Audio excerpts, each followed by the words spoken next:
Well, I'm in my third year, final year at Atlantic School of Theology. Our program is 3 years, and we have placements. I had an opportunity to do this program. I saw it on the national website, and I knew some people that participated in it. So I had a feeling that South Africa was the first choice, and I was very fortunate to be able to go there. Carl's a theological student from Canada. He came out on an internship for a period of 3 months. He had an absolutely wonderful time here. We try to give him a good overview of what is happening in our diocese. My first few weeks there, xenophobic attacks broke out. People from Mozambique and other countries, they were in South Africa and they were taking some of the people's jobs. That was one side of the story. So South Africans were pushing these types of people away, and their homes were burnt, people burnt alive. They say over 100 people were killed and 20,000 displaced. So I was right there within a 15-kilometer radius. So eventually I became part of a task force with St. Mary's Church, and I ended up working in the UN refugee camps. Another experience was meeting people with AIDS and HIV, going to some homes and getting people's papers in order because they know they're going to die, and even embracing them, hugging them, something I never thought I would do, but just the moment felt right. You felt God, and I was given that opportunity. So those were some of the bigger highlights, you know, the things that made you push yourself to a new level that you may not experience here in Canada. I think Canadians could learn from the style of worship that we have in some of our township congregations. In Africa, people just love singing and dancing, and they express that through the worship every time we meet for worship. I definitely experience a new type of worship. The music is so lively. Some of the services, a couple hours, dancing in the aisles. I think things that some people in churches in Canada would not like. I really got the sense that certain things don't matter, like prayer books or things like that. There's bigger things that they worry about. So to see that on Sunday, to see worshiping and praising God, the youth and the elderly coming together, it's just something you don't see here in Canada.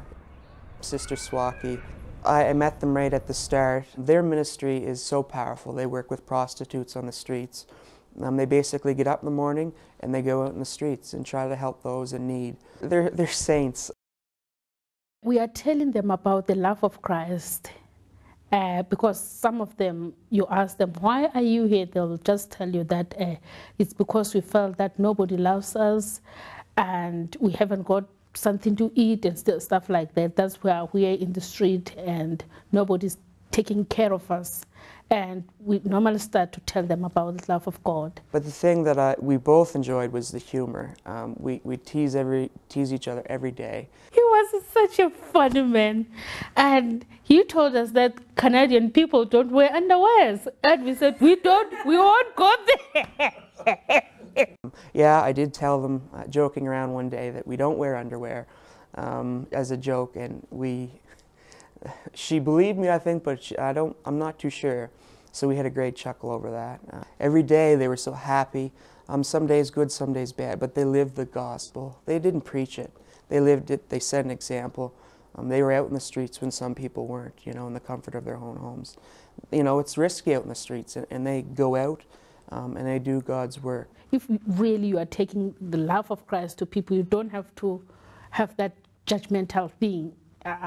Attitude towards them, because otherwise you won't get there. You have to love them.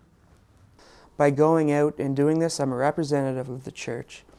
I get to experience the Anglican communion, which we are part of, and I have to say it is a beautiful communion. So to send a student away has a value that I can go and experience our church on an international level. I can come back and I can share my experiences with my peers, with other priests, at schools, just in the community in general. The things that we come back with and the things that we tell people, I think that helps us too. I really think it helps us to reflect on who we are and what are we doing. I'd recommend it to anybody. It's a program that's been around for a while, and I pray that it continues for sure.